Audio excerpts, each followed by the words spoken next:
Good morning. It is Tuesday the 20th of January, 49 and something. You get the drift of all this now. It is school run, which only means one thing, dirty car time. Right, let's crack on with it.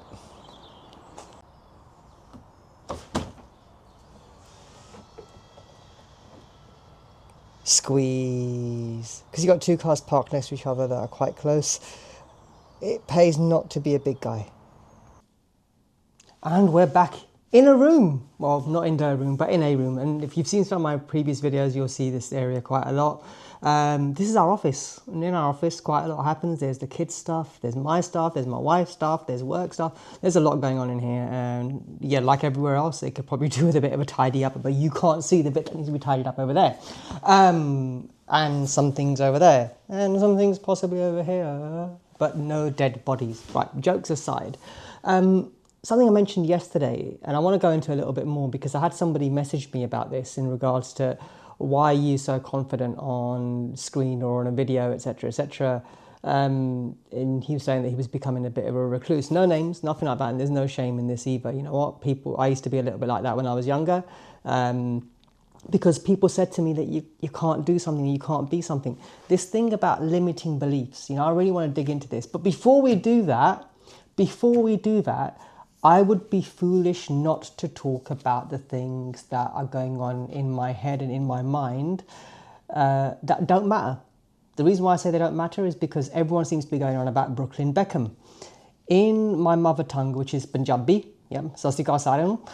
Punjabi, which is a beautiful language, right? And it seems to be sometimes maligned by people who want to take the mickey out of our culture, and good luck to you. We've been going for much longer than you possibly think, so I don't think that's going to go in your favour very much. However, leaving those kind of politics and people aside, Brooklyn Beckham. In Punjabi there is a phrase, and it's the most beautiful phrase to be utilised when you want to describe something that has nothing to do with you. Nothing to do with you. And that phrase goes like this: "O kithe mera masi da munda lagda." What does that mean? I hear you all asking. It's not as if he is my mum's sister's son. So he's not my first cousin. I don't give a hoot. Yeah, sorry YouTube, I nearly said the S word. I know you don't like things like that. You get all pinickety, and I know you're changing your ways, but I'm not trusting those changing ways yet. It's a limiting belief. So that's a nice segue into limiting beliefs. Those things, they're sticky assumptions that we shape in our heads, in our minds, and we almost use them to shape what we think is possible for us or isn't possible for us, right? There's different schools of thought out there which explain where these things come from, but in essence, a lot of them boil down to early experiences, right? Someone says to you, "Oh, I'm not good enough," or "Oh no, I can't do this, people can't be trusted," or success is for other people, and if you heard that ding in the background, that's because I'm working at the same time. I'm really sorry, I haven't muted work. These beliefs, they filter into everything and how we interpret things, right? And neutral feedback like criticism, setback, all this kind of stuff, right? Like, as I said, it's stuck into you somewhere. That you're not good enough, or I can't trust this person, and success is for other people, and these things don't come to me naturally, and oh no, that's not for us. If this sounds familiar, this is something that's shaped in your lifetime at some point. As that filters and interprets things for you, how does that make you feel? Because when I hear myself saying these things, it makes me feel rather bad, or I don't want to say the word rubbish, but that's kind of how it comes across, right? Why do we limit ourselves? Why do we stop our potential? I had this conversation with somebody through messages because I haven't had a chance to catch up with him face to face, but he's a master in not letting the mind beat you. He's a master in not letting beliefs stop you. And the reason why I think he's a master, by the way, he doesn't proclaim to be, this is what I think he is because when I look at him, he's the thing who went out there and bought the F40. Now, I've said three words there: sing, F40, bought. He did that at the turn of the century, if not before then. Yeah, so some of you may have already gathered who he is. I think he's a genius. Genuinely think he's a genius. But he didn't let limiting beliefs stop him. Sorry about that. I had to kind of stop the noise coming from my work computer. It was getting too much. Yeah. So again, my sincerest apologies for all the little dings that you heard in the background. So this whole thing about negative feedback and punishment for trying, and almost rewarding yourselves for staying safe. Okay, I kind of get where they come from, but if you wanted to break free from that, how would you go about it? How would you? This is one of the reasons why this channel exists. It's not all just about cars. It's this whole thing about limiting beliefs, and I'm a strong believer in not stopping yourself from doing something. You can go and achieve anything you want to. What stops you is you. Yep. If you wanted to really learn something, you'd find a way forward. You wouldn't let circumstance dictate everything for you. You would find a way. You would forge a way. That's how winning is really done. It's through forging a way forward in a field of people saying, no, can't do that. It's not for you. Don't do that. Please stop, kind of thing. Ignore them. If you ignore them, what's the worst that could happen? Ask yourself that. What's the worst that could happen? Probably very little is the worst that could happen, right? You maybe actually progress into something completely different and go into a different plane of achievement. And achievement doesn't have to be something big. It can start small.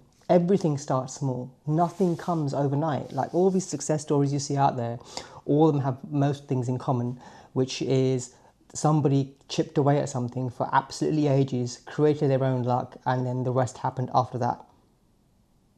After that. Not before, after that. So, we'll get into that. Probably not today. Yeah, not completely today.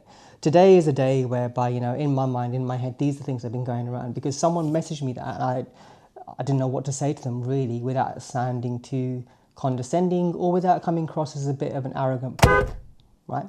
I'm just not that kind of guy. So I wanted to address this in this video in regards to limiting beliefs. But we're going to get into that probably in a long way away from here. It's not going to be something for today. It's not something for tomorrow. It's something for much later. But if you were looking at YouTube and ARCs, in inverted commas, this whole raison d'etre isn't solely about a car. The bigger reason for existing in this kind of space over here is because I want to challenge this thing about limiting beliefs, so much so that I actually want to go around challenging it in a way that helps people do something better. Yeah, not be better, because being better is really, really subjective, right? But do something better. So you can actually sit there and go, you know what, I can't do this now, but later on I can.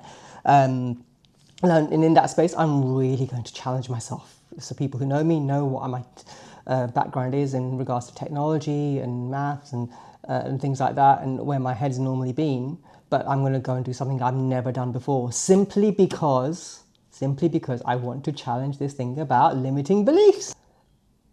Years ago, I mean eons ago, it's going back into about 1999, 2000, to someone who looks like me, when I was growing up in Southall, turned around and said to me, mate, don't apply there. Talking about a certain bank. He goes, don't apply there. They won't take anyone who looks like you. They're not going to employ somebody who looks like you. I like the Michael Jordan meme, I took that personally. I really took that personally. Not only did I get into that place's graduate training scheme, I worked there for about 3-4 years and I did really well. Subsequently from that, due to the mentorship I had there, I became something else and I have what I have now because of that period in life. But I never, ever, ever forgot how that made me feel.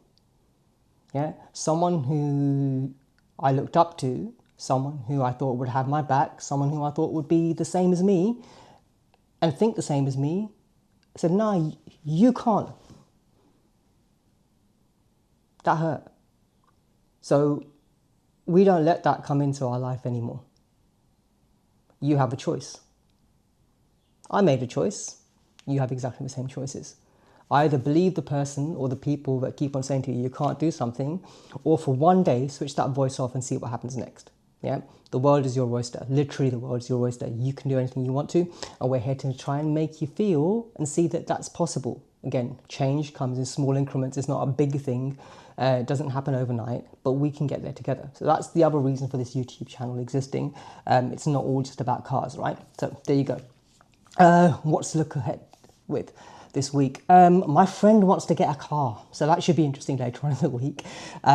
There's also more school duties, kids' duties. Catch up. I'm catching up with people later on this week that I've not seen in years, and they also inspired part of his car journey. Then there should hopefully be something really special happening next week or the week after. I'll see what happens then. But otherwise, folks, thank you very much for tuning in, listening. Do you know what? I do the whole clicky, like, subscribe thing that kind of pops up somewhere around here-ish or over here and everything else, and the Instagram-y bit kind of comes over here or over here at some point.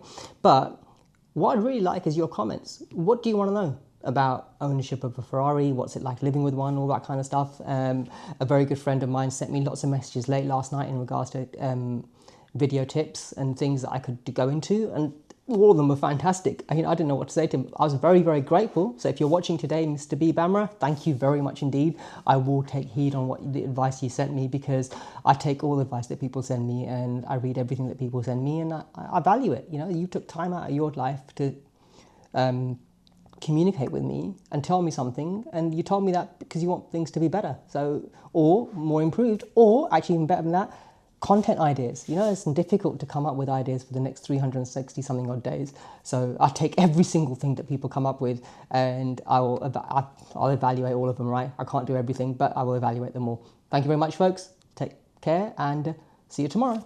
Bye.